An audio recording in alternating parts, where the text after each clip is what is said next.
तो उसका अगर आप अभी जाके बैकएंड का अगर सपोज आप डायग्राम देखोगे तो वहां पे लूप में RNN LSTM ही मतलब होता है, ठीक है। तो अभी अगर आपको RNN LSTM पता है, so firstly I would suggest कि मतलब क्या होता है, या ये सारे क्वेश्चंस अभी आप सबको आ रहे होंगे, इंटरव्यू में आपको पूछे जा रहे होंगे, नो डाउट। सो अभी बट आई वुड सजेस्ट कि जो भी मतलब हाँ, सबसे पहले आपका क्वेश्चन मैं ये करती हूँ कि अभी अगर आपको RNN LSTM समझ गया है, तो आप ये जो टेक्नोलॉजीज है इसके बारे में बस 3 to 4 लाइन्स आप प्रिपेयर करके जाओ, और आप आपके इंटरव्यू को बताओ कि I know this about this technologies, but if you want me to learn and apply that I can always do, so that's not an issue. And because आपको हमेशा इंटरव्यू में like ready to learn attitude दिखाना पड़ता है, और because अगर आप experience बता रहे हो तो वो इंटरव्यू को ऑलरेडी पता है कि आपने अभी तक बहुत सारी चीजें प्रोजेक्ट के टाइम पे, प्रोजेक्ट के ड्यूरेशन में लर्न किए और वो आपने अप्लाई किए, बिकॉज रियल लाइफ में दिस ओनली हैपेंस। सो आप 3-4 लाइन्स उसके लिए प्रिपेयर करके जाओ। एंड देन उसके बाद में मुझे और एक चीज बतानी है कि मतलब बहुत सारे स्टूडेंट का सिलेक्शन डिले इसकी वजह से हो रहा है कि they are trying to match the job description, की मतलब इन्होंने ये भी पूछा, इन्होंने वो भी पूछा। सो देखो, वो उनका काम है कि एक ही कैंडिडेट को बहुत सारी चीजें मिल जाए, तो that is well and good for that, because those people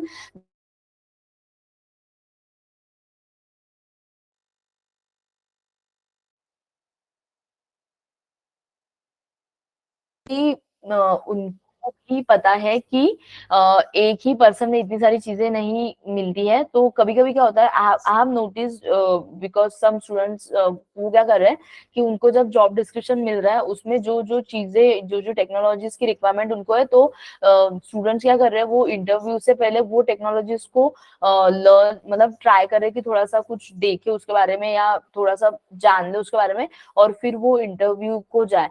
but I won't suggest this, because आपको अभी जो नॉलेज है that is more than enough. And उसके बाद में कि अगर आपका इसमें टाइम वेस्ट होगा, एंड वहां पे एक्चुअली वो इंटरव्यूअर एक्सपेक्ट भी नहीं कर रहा कि मेरा पूरा जो जॉब डिस्क्रिप्शन है वो सारी की सारी स्किल सेट वो पूरे के पूरे एक ही कैंडिडेट में मिले, बिकॉज उसको पता है, उसने वो डाला है, ऐसा नहीं। देखो, ये जब जॉब डिस्क्रिप्शन बनाते हैं वो बहुत सारी चीजें डालते हैं, अगर मिल जाए कोई कैंडिडेट में तो वेल एंड गुड, नहीं मिला तो उनको पता है कि लाइक एक कैंडिडेट को इतना सब नहीं पता हो सकता, बट दे ट्राई कि मिल जाए तो मिल जाए। बट यहाँ पे आप जाके वो पूरा का पूरा जॉब डिस्क्रिप्शन मैच करने की कोशिश मत करो। You rely on what all you know, because अब आपको जो सब पता है वो बहुत ज्यादा है। बिकॉज आप जब वर्किंग करने जाओगे ना, तो आपको इतने जो फीचर सिलेक्शन टेक्निक्स पता है, ये सब पता है, वो वर्किंग कैंडिडेट को भी उतने पता नहीं होंगे। He will be like, oh wow, ये भी एक होती है क्या, because this kind of things happen. ठीक है, सो आई वुड सजेस्ट कि don't try to match like every requirement of your JD।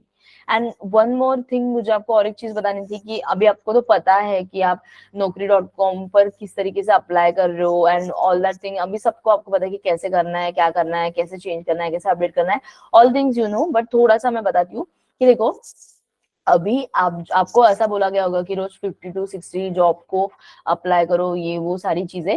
But अब आप मतलब कभी कभी आपको ऐसा लग रहा होगा कि लेकिन वो उतने मतलब वो सजेशन नहीं आ रहे, या कोई पर्सन पीपल वो फेस कर रहे होंगे, या किसी कैंडिडेट ने वो क्रैक कर लिया होगा कि इसको वो सजेशंस कैसे बढ़ाने हैं। तो कैसे होता है कि जब आप सर्च करते हो, आपको सर्च के वहां पे वेरियस टैब्स दिए गए हैं, location, then skill sets, then उसके बाद में आई थिंक जॉब पोजीशन, ऐसा कुछ वो Naukri.com पे होगा। तो अभी आप क्या करो, आप क्या कर रहे हो, आप सेम ही चीजें उसमें डाल रहे हो। आप क्या कर रहे हो, वो स्किल सेट में भी सेम चीज डाल रहे हो, उसके बाद में आप वो what is that your job position में भी सेम चीज डाल रहे हो, और लोकेशन में भी सेम चीज डाल रहे हो, तो आपको तो सेम ही सजेशन मिलेंगे। आप वहां पे थोड़ा अलग अलग चीजें डालने की कोशिश करो, कि जैसे कभी machine learning, then data analyst, then location अलग, ऐसा कॉम्बिनेशन डिफरेंट, कभी प्रेडिक्टिव मॉडलिंग, देन उसके बाद में कभी प्रेडिक्टिव एनालिटिक्स, डेटा एनालिटिक्स, ऐसे अलग अलग वर्ड्स का कॉम्बिनेशन डालो। फिर उसके बाद में डेटा एनालिस्ट डालोगे, डेटा साइंटिस्ट डालोगे, उसके बाद में मतलब थोड़े अलग अलग काइंड ऑफ पोजीशन भी आते हैं, लाइक ML इंजीनियर आता है।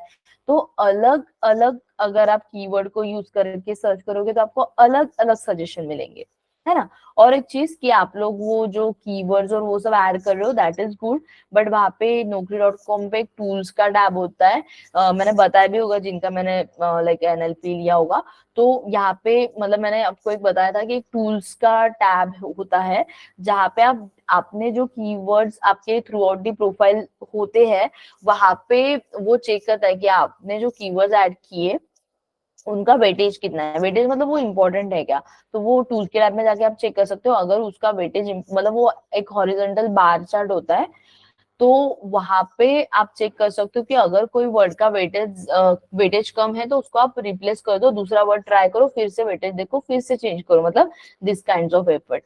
एंड देन उसके बाद में आपको आई थिंक ये तो पता होगा ना कि Naukri.com को अपडेट कैसे करना है, दिस ये सबको पता है कि लाइक आप कुछ भी उसमें मतलब कैसे होता है कि उसके बैकएंड में भी आर्टिफिशियल इंटेलिजेंस होता है, तो वो अगर आप जितना जितना आपके Naukri.com में थोड़ा सा अपडेट्स या कुछ चेंजेस करोगे, तो फिर आपका रेज्यूमे आपका प्रोफाइल ऊपर होगा, नहीं तो आपके बाद में के कैंडिडेट जो आएंगे वो आपका नीचे नीचे चला जाएगा। सो ये सारी चीजें। एंड वन मोर थिंग मुझे आपको और एक चीज बतानी थी कि रेज्यूमे में भी आपको, बिकॉज देखो नो वन इज गोइंग, कोई भी जाके आपका रेज्यूमे पूरा का पूरा नहीं देख रहा, कोई भी जाके आपका Naukri.com में आपने क्या क्या लिखा लिखा हुआ है वो word by word sentence by sentence check नहीं कर रहा है, तो वो ऐसा नहीं कर रहा है। तो आपको एक्चुअली ये सब अभी तक एक्चुअली मुझे पता है कि आपके वो सेशन हो चुके हैं, बट तभी भी I want to tell you कि कभी कभी क्या होता है, आप लोग क्या करते हो, आपको ऐसा लगता है कि वो रेज्यूमे में मतलब आप क्या करते हो कि वो प्रोजेक्ट के नीचे जो आपको स्पेस मिली है, आप उसमें ना बहुत सारे मतलब आई हैव सीन, मतलब मुझे कैंडिडेट्स ने रेज्यूमे भेजे हैं, तो फिर वो डायरेक्टली क्या करते हैं, वो प्रोजेक्ट के नीचे से 10 12 15 लाइंस वो लिख रहे हैं, वो और वो all together they are trying to explain की मतलब बहुत सारी चीजें। तो एक्चुअली आपको रेज्यूमे में भी कीवर्ड्स के लिए ही रेज्यूमे यूज करना है। No one is going and reading sentence by sentence आपका रेज्यूमे। तो प्रोजेक्ट का आपने सपोज आप प्रोजेक्ट सबसे पहले आपका ML का प्रोजेक्ट है, सपोज आपने उसका लिखा 1 लाइन में कि we are building model for this and बस इतना, एंड देन उसके नीचे आप बुलेट पॉइंट्स लिख रहे हो, तो वो बुलेट पॉइंट्स में लिखना क्या है, वो बुलेट पॉइंट्स में आप क्या लिखोगे कि आपके टेक्नोलॉजी सब वहां पे मेंशन करो, जैसे EDA में like searching for missing value, searching for outliers and data types and all that. उसके बाद में आप फीचर इंजीनियरिंग में लिखोगे हैंडलिंग मिसिंग वैल्यूज, और EDA में और आप क्या लिख सकते हो, IQ और जी स्कोर, वो जो आप आउटलायर्स को डिटेक्ट करने के लिए यूज कर रहे हो। उसके बाद में आप फीचर इंजीनियरिंग में like handling missing values, handling outliers, then उसके बाद में फीचर सिलेक्शन में जो आप जो डिसाइड कर रहे हो कि आपके प्रोजेक्ट में आप कौन सी टेक्निक्स यूज कर रहे हो फीचर सिलेक्शन की, वो लिख दो टेक्निक्स। देन उसके बाद में मॉडल बिल्डिंग में सपोज आपका क्लासिफिकेशन का प्रॉब्लम है, तो क्लासिफिकेशन के अल्गोरिदम्स लिख दो। यहाँ पे क्या होगा, यहाँ पे टेक्निकल वर्ड्स ऐड होंगे, बिकॉज देखो एक आप कौन से वर्ड्स ऐड करोगे स्किल सेट में, स्किल सेट में इतना सारा कहाँ ऐड करोगे ना, वहां पे भी एक लिमिटेशन आ जाता है, तो वो बाकी के बचे हुए टेक्निकल कीवर्ड्स जो है वो आप आपके प्रोजेक्ट के नीचे डालो, जैसे कि अभी DL का प्रोजेक्ट है, ठीक है, फिर उसके नीचे के बुलेट पॉइंट्स में आप ये लिख सकते हो आपका ANN CNN, then convolutional layer, then pooling layer, ये सारी चीजें लिख सकते हो। NLP में क्या लिख सकते हो आप, प्री प्रोसेसिंग से स्टार्ट करो, stop word removal, punctuation removal, then tokenisation, then contraction mapping. उसके बाद में आपके फीचर इंजीनियरिंग में लिखो count vectorizer, TF-IDF, then what is that your word to vec. Then उसके बाद में मॉडल बिल्डिंग में अभी आप क्या क्या लिख सकते हो, क्लासिफिकेशन का एल्गोरिदम, तो सपोज आपने आपके ठीक है यहाँ पे भी क्लासिफिकेशन का एल्गोरिदम लिखो, and now you can mention your RNN LSTM।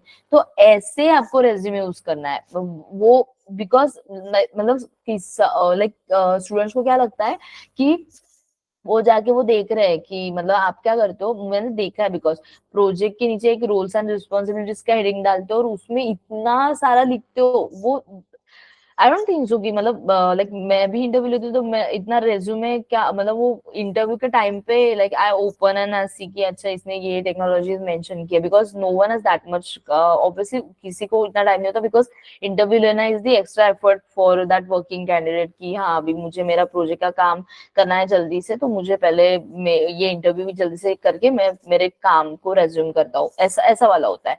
तो इसके लिए आई वुड सजेस्ट कि वो रेज्यूमे और आपका नौकरी अकाउंट ये कीवर्ड के लिए यूज करना है।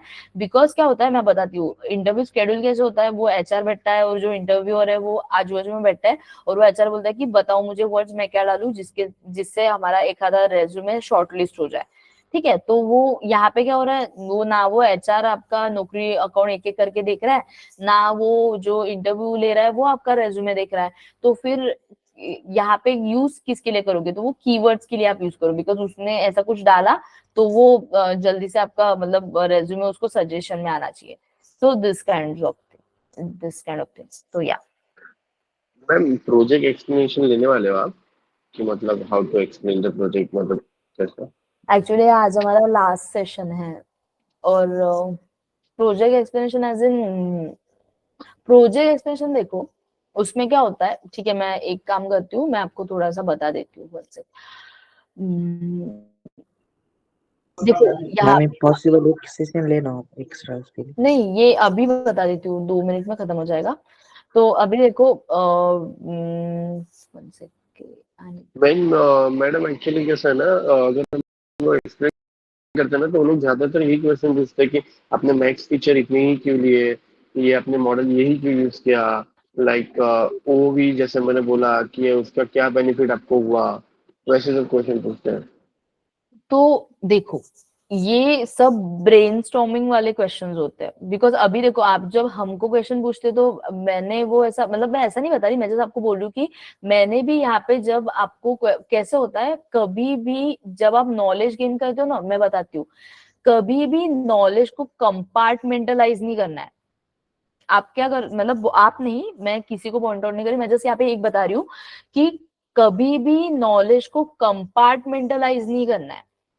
बी क्यूरियस, जो भी आप चीज समझ रहे हो, जैसे कि कि आप काउंट फैक्टराइजर के बारे में पढ़ रहे हो, फिर आप क्या करते हो, काउंट फैक्टराइजर को अलग से बाजू में रख दिया, अभी मैंने पढ़ लिया, अब आप TF-IDF पढ़ना शुरू करते हो, फिर आपने TF-IDF को अलग से रख दिया, फिर आप वर्ड टू वर्ड पढ़ना शुरू करते हो, तो उसको अलग से कहा तो रख दिया, ऐसे नहीं करना है।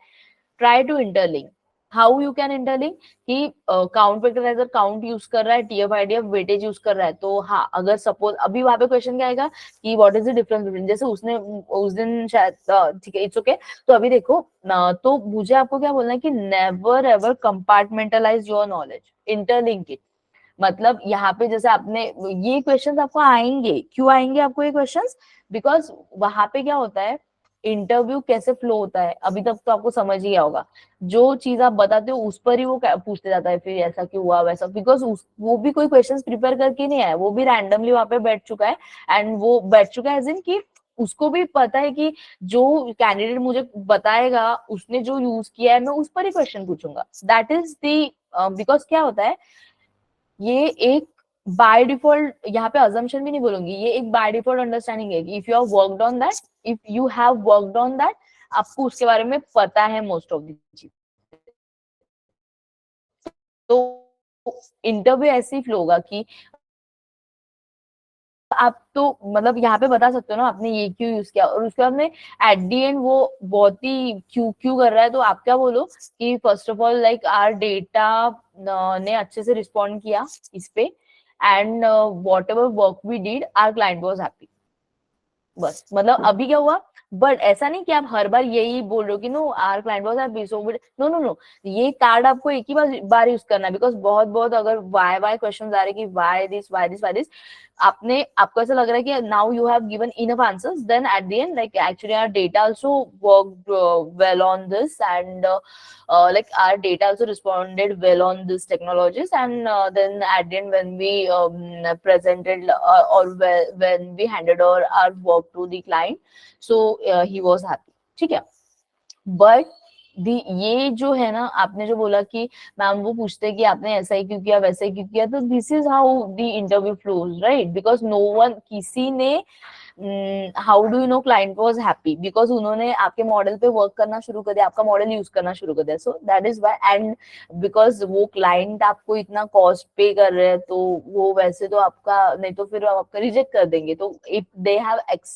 accepted your model then they are happy। okay, so yeah, तो अभी ठीक है, तो what I was saying, का एक्सप्लेन कर रहे थे प्रोजेक्ट हाँ स्टार्ट हाँ में। प्रोजेक्ट एक्सप्लेन, उसके पहले मैं एक्चुअली कुछ तो बता रही थी, बट 1 sec. हाँ, तो like I was saying कि this is how the your interview flows, because वहाँ पे कोई जो बहुत ही रेयरेस्ट के सिनेरियो होगा जहाँ पे उसने कुछ 10-12 क्वेश्चन निकाल के आओगे and he wants answer of those question, but इधर मतलब हमेशा क्या होगा कि आप जो बता रहे हो उस पर वो क्वेश्चन पूछते हैं और उस वो वैसे ही फ्लो होते जाता है। अच्छा, तो आपने इसमें ये यूज किया, फिर उसमें आपने ये यूज किया, इसके बारे में बताओ, यही यूज किया, उसके बारे में बताओ। तो उनके पास भी इतना कोई वो कुछ ऐसा प्रिपेयर बहुत कम होंगे कि वो क्वेश्चंस प्रिपेयर करके बैठे होंगे। Okay, so let's start with the project explanation. One second, मैंने आई थिंक ओपन करके रखा है।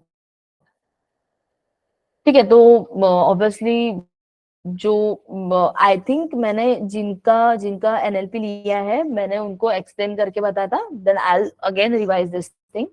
कैसे होता है कि जब भी आप प्रोजेक्ट एक्सप्लेन करते हो, फर्स्ट ऑफ ऑल आप बहुत सारी टेक्नोलॉजीज यूज किए वो आपको बताना चाहिए, because that is also kind of आप आपके नॉलेज को शोकेस कर रहे हो, आप बहुत सारी चीजें बता रहे हो, उसके बाद में उसको समझ रहा है कि हाँ इनको मतलब ऑब्वियसली जो प्रोजेक्ट इन्होंने किया, इन्होंने बहुत सारी चीजें ट्राई की है।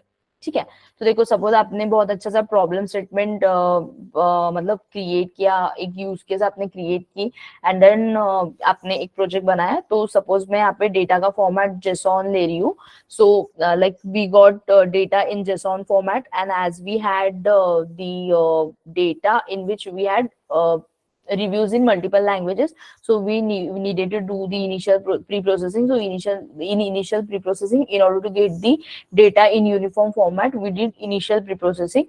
So like we did language detection, language translation, and in this way we converted all the reviews in the single language.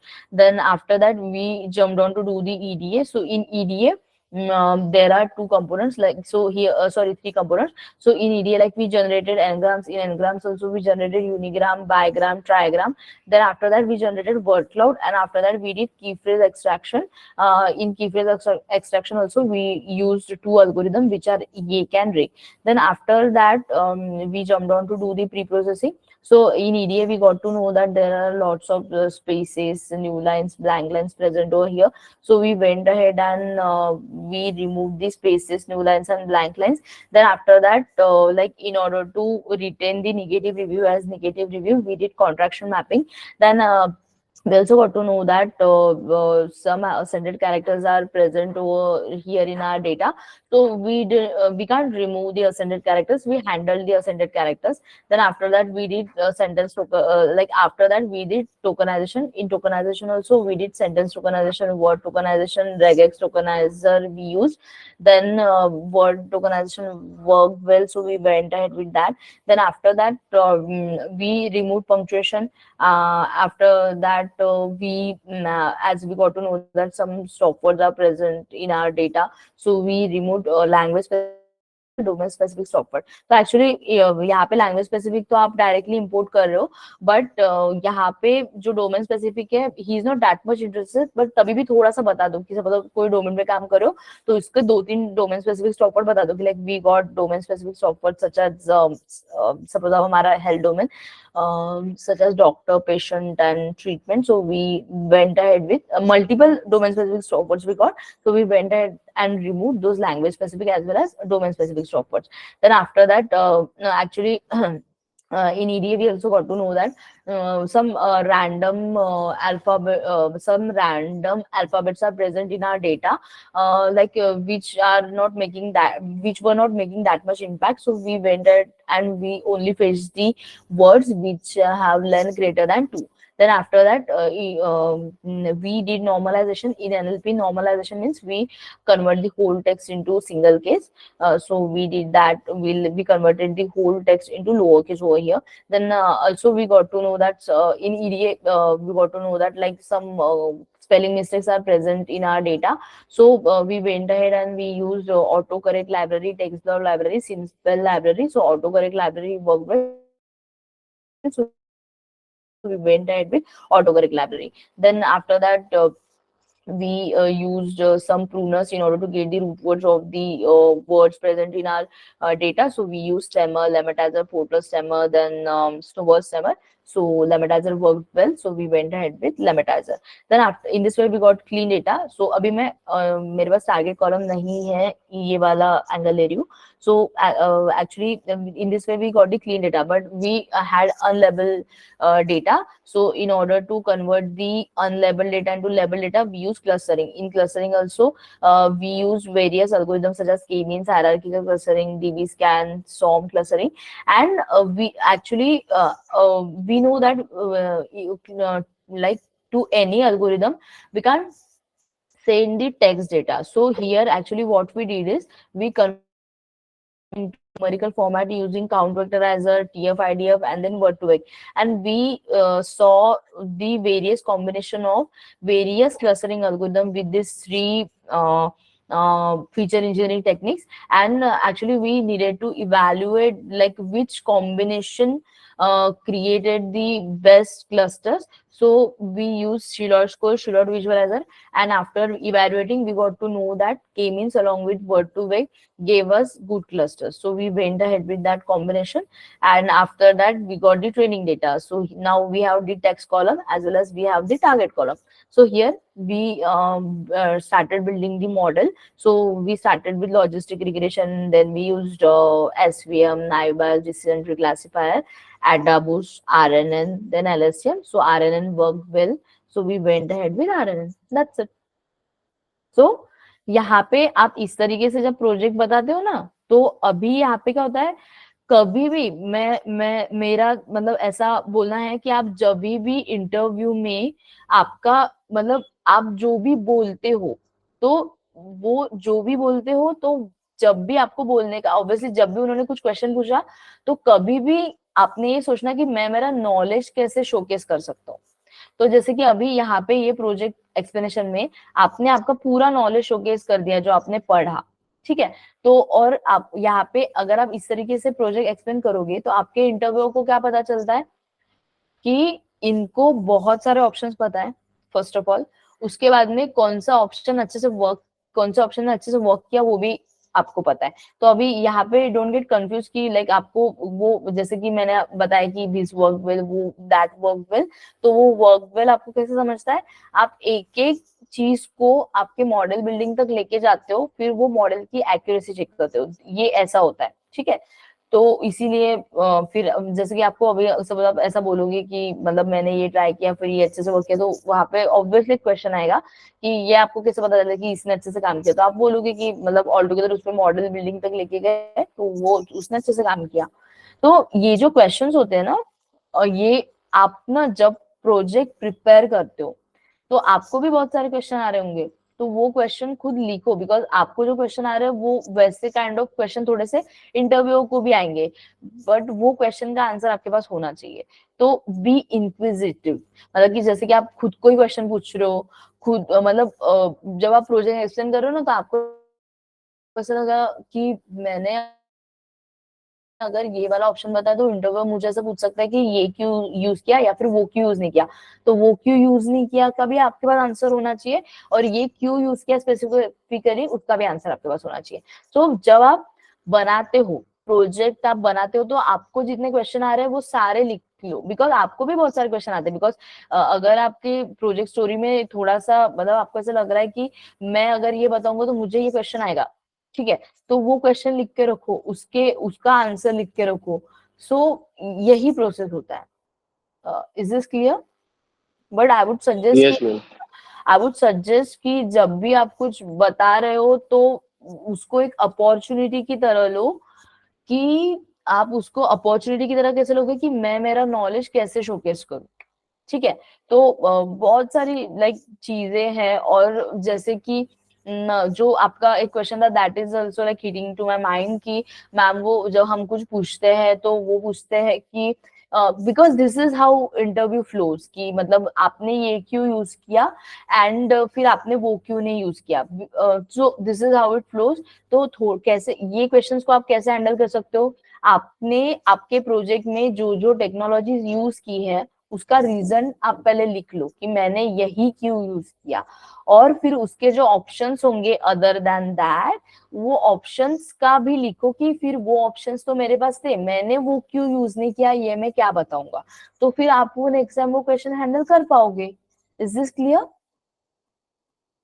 ये या सो मैम और एक क्वेश्चन था, या जो हम लोग क्लस्टरिंग करते हैं राइट, तो हाँ क्लस्टरिंग के बाद जो भी क्लस्टर अगर कंसिडर करो जॉब डिस्क्रिप्शन है, तो वो अलग अलग कौन से डिपार्टमेंट से बिलोंग हाँ करता है वो हाँ सेग्रीगेट करना है हाँ हाँ राइट। तो मैंने क्लस्टरिंग कर दिया, हाँ ओके 10 to 11 क्लस्टरिंग है, लेकिन वो क्लस्टरिंग को जब भी वो नेमिंग देना रहता है राइट, कि हम्म मतलब एक पर्टिकुलर कौन से डिपार्टमेंट से बिलोंग करता है, तो हम्म वो हम लोग मैन्युअली करना पड़ता या है कैसे मतलब। या एक्चुअली देखो यहाँ पे क्या होता है, not in NLP ML also, जहाँ पे भी आप क्लस्टरिंग करते हो आपका एल्गोरिदम 0 से वो लेबल स्टार्ट करता है, ठीक है। फिर उसके बाद में क्या होता है, सपोज आपने कहा कि वो 11 to 12 आपके वो ये आ रहे हैं, व्हाट इज दैट, क्लस्टर्स आ रहे हैं। तो अभी आपको क्या करना होगा, सिंपल आप क्या करो, हर एक क्लस्टर के 5-5 वो टेक्स्ट लो, जैसे कि सपोज आपके पास मोस्ट रिपीटेड वर्ड टॉप 5 और 10 right. No no no no no no, यहाँ पे आप वो भी कर सकते हो, लेकिन उससे अच्छा आप क्या करो, कि आप जैसे मुझे बताओ कि सपोज अभी मैं, हाँ उसी की बात करती हूँ आपके, कि आपका सपोज 0 का लेवल है, आप क्या करो, 0 लेवल के 5 जॉब डिस्क्रिप्शन को फेच करो, और उसमें थोड़ा सा देखो, उसमें आप क्या देखोगे कि ये जॉब डिस्क्रिप्शन किसके रिलेटेड आ रहा है। Is this clear?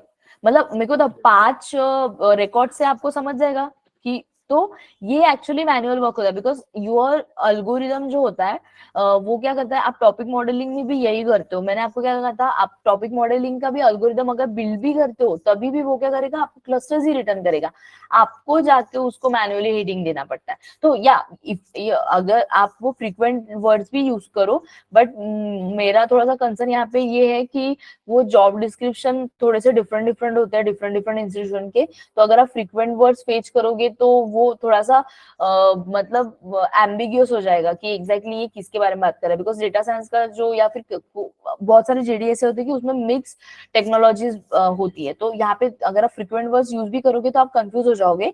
सो यहाँ पे आपको क्या करना होगा, हर एक लेवल के 5-5 जॉब डिस्क्रिप्शन फेच करो, और आप देखो थोड़ा उसको पढ़ो कि मैं इसको क्या हेडिंग दे सकता हूँ। So is this clear?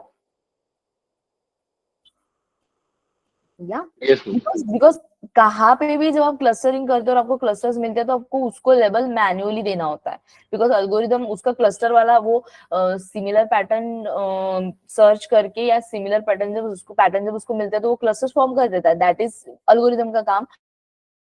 फिर जैसे वो क्लस्टर्स फॉर्म कर देता है, आपका ऑलमोस्ट काम हो चुका है, आपको बस अभी वो क्लस्टर्स को नाम देना है। या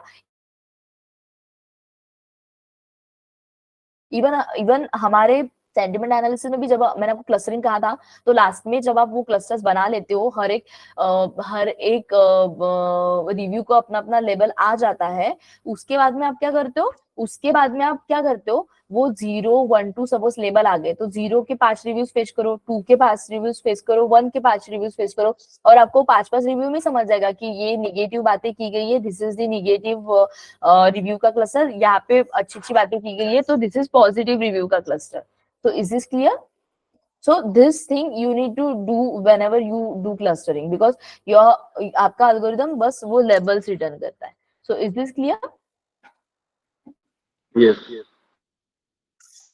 So okay then guys, so that's all from my side। मैंने आपको फोल्डर शेयर किया है जिसमें मैंने बहुत सारी चीजें, मतलब ये जो भी हमने through out the revision lectures मैंने प्रेजेंट किया, वो सब मैंने उसमें ऐड किया है, और जो आई डोंट नो कि बहुत सारी बैचेस का वो मतलब ये बाकी की चीजें कवर नहीं हुई थी, तो अभी वो जो भी एक्स्ट्रा मटेरियल है वो सब मैंने उसमें ऐड करके आपको उसकी लिंक शेयर कर दी है।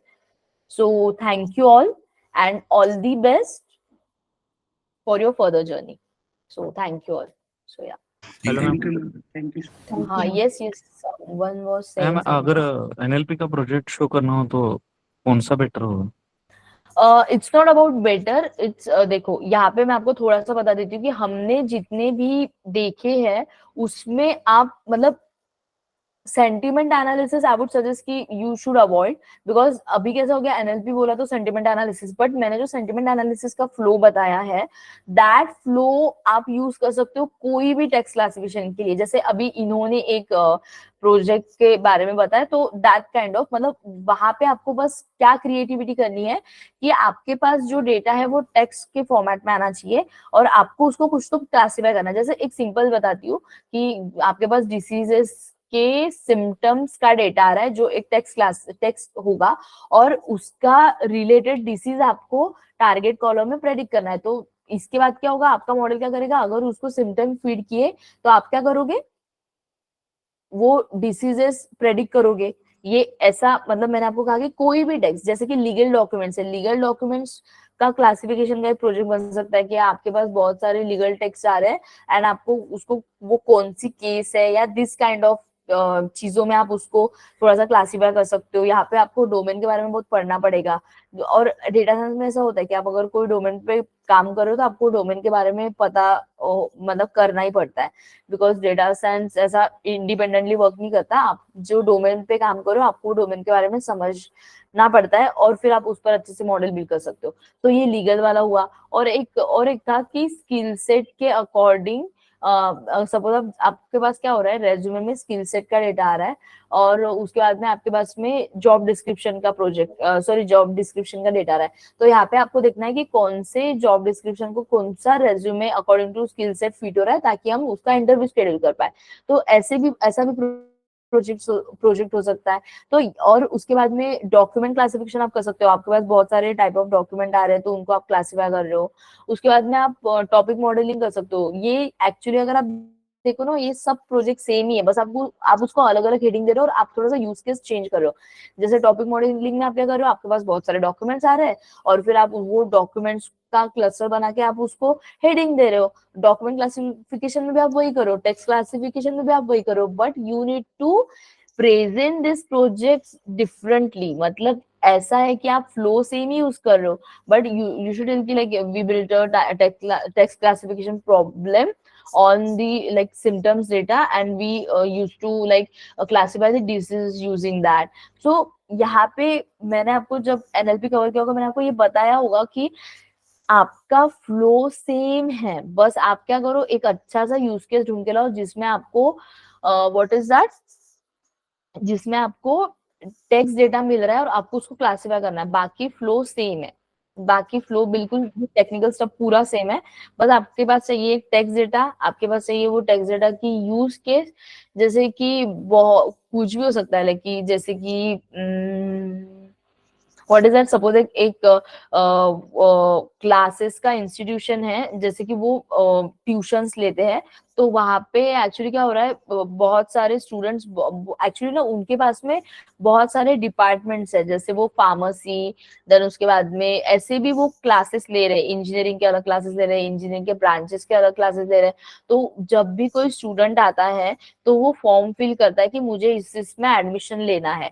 तो यहाँ पे भी आपका एक एनएलपी का प्रोजेक्ट बन सकता है कि अभी उनके पास उनका जो बिजनेस इतना बढ़ चुका है कि उनके पास अभी ये टीडीएस टास्क हो चुका है कि एक एडमिशन फॉर्म पे जाके देखे, और फिर वो स्टूडेंट को वो डिपार्टमेंट की तरफ डायरेक्ट करे।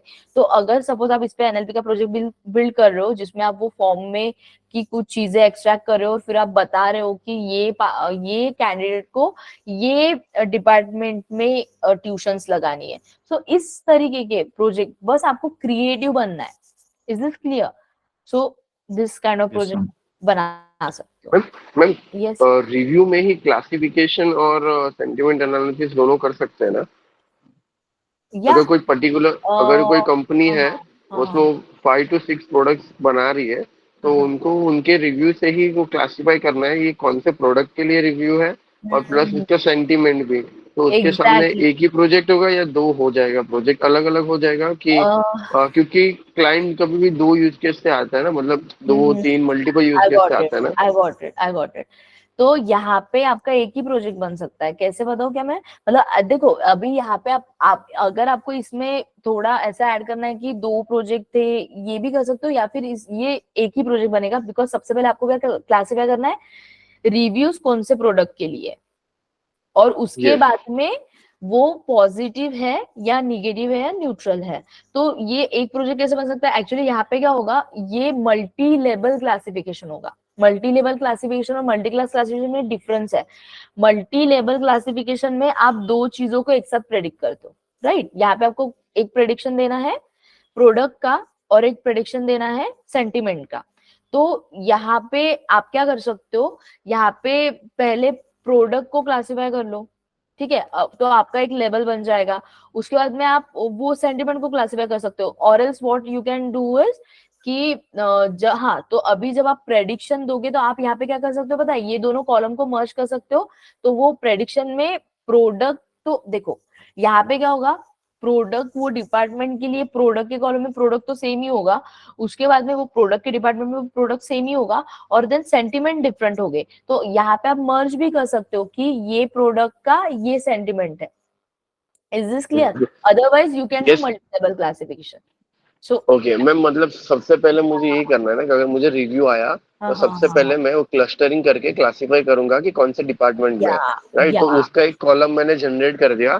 देन मैं अगेन मेरे रिव्यू पे क्लस्टरिंग करूंगा और उसके ऊपर से वो रिव्यू के पॉजिटिव और नेगेटिव उसमें क्लासिफाई कर दूंगा। और फिर ये दोनों को कॉलम को मतलब कंबाइन कर दूंगा, ऐसे ऐसे ही कहना है ना, मतलब एग्जैक्टली मतलब तीन एग्जैक्टली। तीन ये कॉलम हो जाएंगे, राइट। नहीं, दो कॉलम होंगे। कौन से? प्रोडक्ट वाला और एक होगा सेंटिमेंट वाला।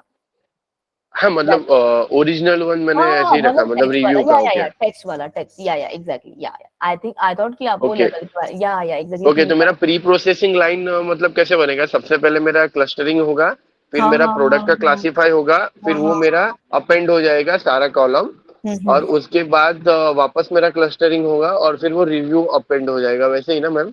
अब देखो देखो यहाँ पे ना, अब अभी मुझे और एक यहाँ पे आया। आप यहाँ पे क्या कर सकते हो पता है क्या, आप टेक्स्ट और प्रोडक्ट के कॉलम को अपेंड कर लो। क्यों? बिकॉज अभी हर एक टेक्स्ट के सामने आपका क्या हो जाएगा, वो ये प्रोडक्ट वाला है। देखो यहाँ हाँ पे ना, यहाँ पे देखो, सबसे पहले मैं आपका फ्लो बताती हूँ। आपको एक टेक्स्ट का कॉलम मिला, आपको बिल्कुल भी टारगेट और कुछ नहीं मिला, आपको बनाना है। तो अभी आप क्या करोगे, सबसे पहले आपके टेक्स्ट को क्लासिफाई करोगे अकॉर्डिंग टू योर डिपार्टमेंट।